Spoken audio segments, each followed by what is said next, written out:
O Jesus que fica extremamente preocupado e entristecido com tudo aquilo que estava acontecendo com seu amigo Lázaro. Mas isso não o permitiu sair de um propósito, sair de um planejamento divino, de um projeto de Deus de vida. E isso levou mais tarde a falar o que falou para Lázaro. Então, nós temos esse momento. E para nós, é por isso que eu estou falando tudo isso, você vai me entender, para nós isso é o Shabá. Por que é o Shabá? Eu falei ontem para você, sai da agenda de uma semana, sai do calendário de uma semana ou de um mês, e esse Shabá passa a invadir o nosso interior a todo momento. Esse é o Shabá, esse é o sábado. É o sábado que me faz, né, viver exatamente o que Jesus conversa com o Pai. Pai, eu sei que sempre tu me ouves, mas para que eles saibam que eu venho da tua parte, aí ele olha para a sepultura de Lázaro e diz, Lázaro, sai para fora. Então é essa autoridade, é essa lógica divina, é essa lente com óculos de Deus que eu preciso aprender e desenvolver a enxergar. É um processo, é o desenvolvimento, a Bíblia chama isso de conversão. Por quê? Porque eu preciso trabalhar. E é exatamente isso que norteou a vida de Jesus durante todo o tempo. Então é por isso que o Senhor Jesus conflitou tanto com os religiosos em relação ao sábado. Falei para você que o Senhor Jesus cura no sábado 7 vezes. Aí eu pergunto para você, ele poderia curar, libertar, restaurar em outro dia da semana? Sim, ele poderia. Os fariseus sabiam que ele poderia? Sim, sabiam que ele poderia. Mas por que ele faz sempre no sábado para conflitar a religião? Porque ele quer dar um outro sentido, uma outra profundidade ao Shabá, como eles chamam, ao nosso sábado, como nós chamamos no português. Por quê? Porque é um ambiente de descanso que independe do dia, do calendário, da circunstância. É um ambiente eterno. Daí eu falar, quando eu falo em escatologia com você, eu falar do milênio shabático, ou milênio sabático. Por quê? Porque é um ambiente do equilíbrio. Quando Jesus, e eu sempre falo isso, entre a sexta do luto, do desespero, da tristeza e da morte, e o domingo da ressurreição, da alegria, da dança, da festa, da celebração, tem o Shabá no meio. Por que tem o Shabá no meio? Porque é no Shabá que eu coloco todo o ambiente para que o domingo da ressurreição se manifeste. Então, o meu ponto nervoso, o meu ponto de entrega, o meu ponto em que eu preciso determinar entre a sexta-feira do luto e o domingo da ressurreição é o meu Shabá. Em que nível está o meu Shabá? Em que nível está o meu sábado? No contexto espiritual bíblico. Não estou falando agora de, que alguns defendem e amém, os irmãos sabem o que fazem, defendem o sábado e falam do sábado, e eu tenho até, quando eles falam assim do sábado, eu vejo com bons olhos isso. Por quê? Porque eles pontuam tanto o sábado, falam tanto, que isso nos ensina espiritualmente o que significa esse sábado que alguns dos nossos irmãos observam de uma maneira tão vigorosa, No sábado não se abre o hospital, que está por debaixo dessa linha de raciocínio. No sábado ninguém trabalha, no sábado, e é um dia assim muito, mas muito sublinhado na vida dessas pessoas. Eu percebo que para nós, que temos uma cultura mais protestante, mais reformada, né, que o domingo não é, na verdade, igual o Shabá judaico, ou o Shabá desses irmãos, dessas igrejas que defendem o sábado como sendo ainda aquilo da lei, né, ou do mandamento do Shabá, quando tem nos 10 mandamentos lá de Êxodo 20, o dia do sábado. E o que significa? É claro que esse dia do sábado agora, em Jesus Cristo, ele se estendeu. Ele se manifesta num outro nível, numa outra dimensão. Mas eu percebo neles o quê? Uma observância saudável até. Claro que se isso eles puderem enxergar de uma maneira espiritual, que suplante a regra, que suplante o calendário, a agenda da semana, é melhor ainda. É muito mais profundo. E claro, mas isso é de cada um. Para cada um de nós, o Senhor tem uma porção e também vai nos desenvolvendo e nos ensinando. Então, é lógico que isso é muito importante. Porque quando Jesus toca, e só para você ter uma ideia, no farisaísmo ou na instrução rabínica, na tradição rabínica, haviam 39 regras, 39 leis a respeito do que se podia ou não se podia fazer no sábado. Quando eu falo para você sobre, né, o mundo escatológico, as épocas escatológicas, eu lembro você, que a gente já viu, que você tem, entre aspas, os 6 dias de Daniel, né? Fazendo alusão às 70 semanas de Daniel. Você tem os 6 dias. Quando chega no final do 6º dia, entre aspas, que é um símbolo, é um simbolismo, né? Ou seja, no 6º período de Daniel, existe uma suspensão dessa semana de Daniel. Por que existe essa suspensão? Porque são 6 dias. E o 7º dia se manifestará quando? Quando, né, o anticristo se manifestar e quando a igreja, né, ser arrebatada e ser recebida no alto, a noiva sendo recebida pelo noivo, conforme toda a tradição, todos os ensinos sobre casamento na palavra de Deus, basta olhar, ler que você vai entender. E aí tem o início do 7º dia. Esse início do 7º dia, para nós, é o milênio shabático, ou o milênio sabático. Por quê? Porque é o ambiente para nós de descanso. De descanso por causa de um dia? Não, por causa de toda uma época, por causa de toda uma era, por causa de toda uma condição que Isaías fala ali, né? Que a ovelha estará pastando com o leão e tudo mais, ou seja, o mundo físico, a natureza, a criação estarão totalmente equilibrados em Jesus. No governo de Jesus, o governo físico de Jesus, esse reequilíbrio se manifestará. Para quê? Para que haja todo entendimento e nós entenderemos aprofundadamente todo o entendimento da palavra. E o que significa agora esse estado shabático, esse estado de equilíbrio? Por quê? Porque hoje eu estou em rebelião comigo mesmo.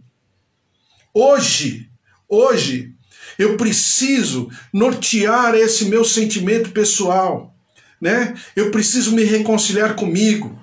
Eu preciso me reconciliar com você. Eu preciso me reconciliar, né, com meu irmão, com a minha irmã. Eu preciso me reconciliar com Deus. Eu preciso me reconciliar com a natureza. Eu preciso me reconciliar com a criação. Ou seja, hoje nós somos seres em conflito. Só não somos mais porque houve uma intervenção divina. Jesus Cristo me alcançou. Ele me tirou das trevas para a sua maravilhosa luz, né?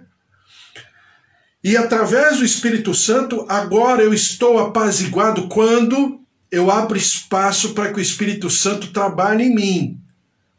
Porque senão eu estarei em extremo conflito, em todas as partes.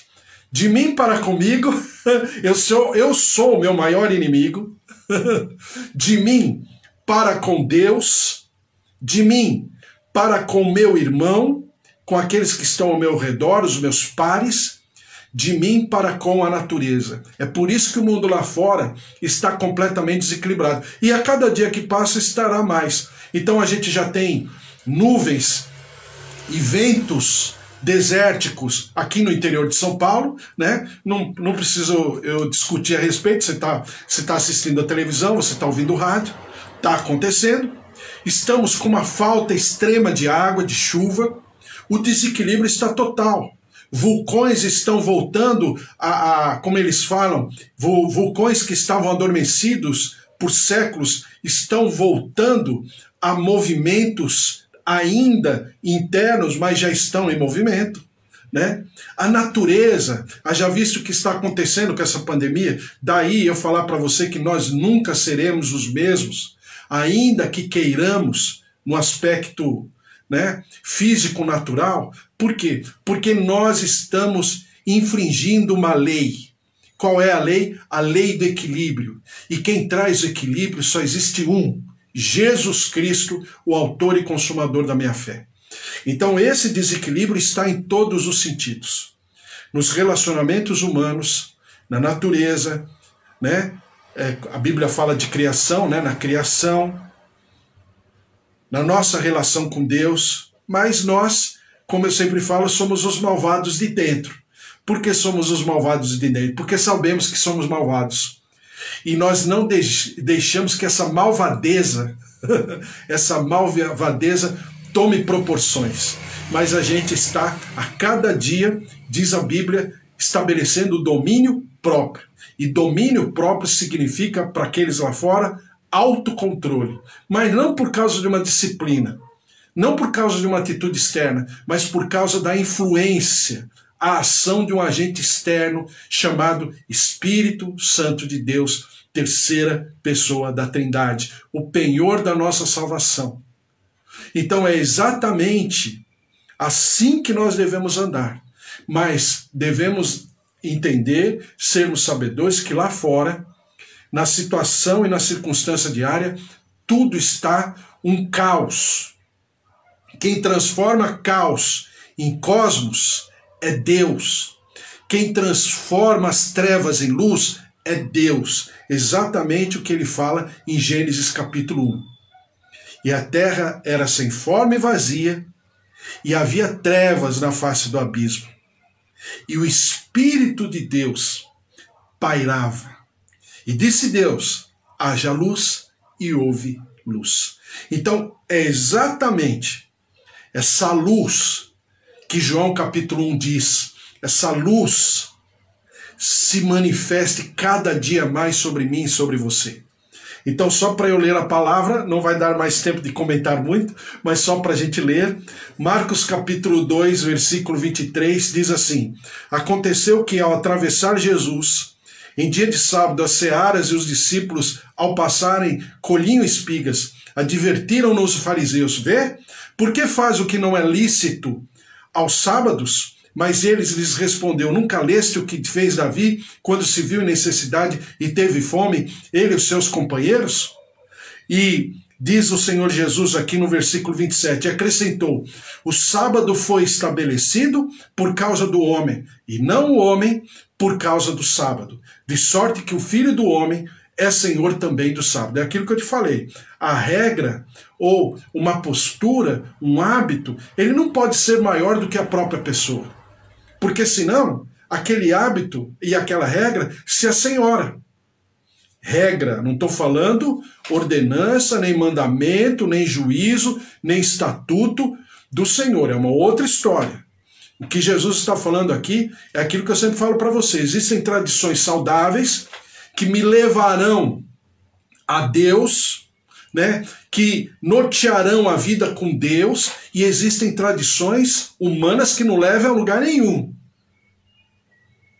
É aquilo que eu falei ontem para você, ontem de manhã, o que aconteceu num dos livros do pastor Ricardo Gondim, quando ele fala daquele testemunho impressionante. Que o pastor estava numa reunião com a sua diretoria, na sua casa, né? E de repente vem a esposa dele e cochicha no ouvido. Ele sai correndo de maneira, né, assim, desesperada, vai até o quarto da filha e bate na filha. Bate muito na filha. Por quê? Porque a filha tinha ido no cabeleireiro e tinha cortado parte do seu cabelo. E bate na filha. Aí ele fala para a filha: você não se dá conta que você está, né, me tornando indigno? Você está manchando a minha reputação. Ele volta e continua na reunião com seus comandados como se nada tivesse acontecido. Daqui a pouco, a esposa entra de novo, agora desesperada, porque a filha tinha jogado álcool no corpo e havia acendido o fósforo e havia morrido. Ou seja, a regra foi maior do que a vida. A vida, ela foi depreciada por aquele pastor. Talvez, né, com todas as intenções boas, mas estava completamente errado. Por quê? Porque ele esqueceu de uma coisa: o amor é que rege todas as coisas. Se não houver amor, não existe Deus. E se não houver Deus, não tem como realizar, ainda que seja um ato disciplinado. Mas se não houver guarida no meu coração, não vai servir de nada. Que é o que aconteceu com esse pastor. Imagina a vida desse pastor. Imagina a vida dessa esposa. Imagina a vida desse ministério. Meu Deus, caiu tudo por terra. Marcos capítulo 3, versículo 1, eu estou lendo só para... Senão você vai falar, pô, não vai ler nada hoje. Então, de novo entrou Jesus na sinagoga, e estava ali um homem que tinha ressequido uma das mãos, e estavam observando a Jesus para ver se o curaria em dia de sábado, a fim de o acusarem. E disse Jesus ao homem da mão ressequida: vem para o meio. Então lhe perguntou: é lícito nos sábados fazer o bem ou fazer o mal? E é exatamente a linha de raciocínio da doutrina sabática, agora uma doutrina eterna, revisitada, reeditada por Jesus Cristo, agora no ambiente de eternidade. É fazer o bem e não fazer o mal. E fazer o bem aqui não é como alguns pregam, né? Fazer o bem de maneira assistencial, de maneira altruísta. Não, fazer o bem é fazer, segundo a Bíblia, eu estou falando a cultura bíblica, fazer o bem é fazer com que a palavra de Deus se estabeleça. Isso é fazer o bem. Para Deus é isso. Então, é fazer o bem ou fazer o mal? Por quê? Porque Jesus estava curando aquele homem da mão ressequida. Enquanto os fariseus estavam elaborando, orquestrando, arquitetando uma maneira de matar Jesus. Então eles estavam no Shabá querendo mal, enquanto Jesus estava querendo bem. E o quanto custou isso? Custou a vida de Jesus. Porque eles poderiam, naquele momento, sacar da autoridade deles e prenderem Jesus. Mas Jesus correu o risco pela vida daquele homem da mão ressequida. Ele correu o risco extremo. Porque, para você ter uma ideia, diz aqui, ó, versículo 6 do capítulo 3 de Marcos: retirando-se os fariseus, conspiravam logo com os herodianos contra ele, e como lhe tirariam a vida. Então, quando você percebe que, por exemplo, a gente percebe isso a todo momento na política, principalmente na política brasileira, quando grupos começam a se associar, e que até então, até dias antes, horas antes, eram opositores, e de repente começam a se orquestrar por causa de, entre aspas, um bem comum, ali tem coisa. Porque isso é do gênero humano, né? Arquitetar, orquestrar o mal. E exatamente o que os fariseus estavam fazendo. Mas nem por isso Jesus deixa de cumprir. Ou seja, presta atenção agora. ele deixa de viver o seu Shabá.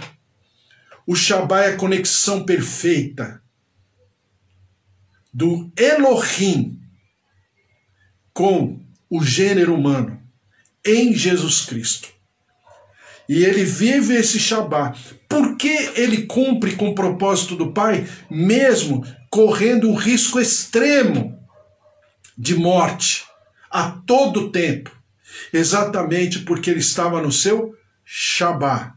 Ou seja, o Shabá era uma realidade constante na vida de Jesus.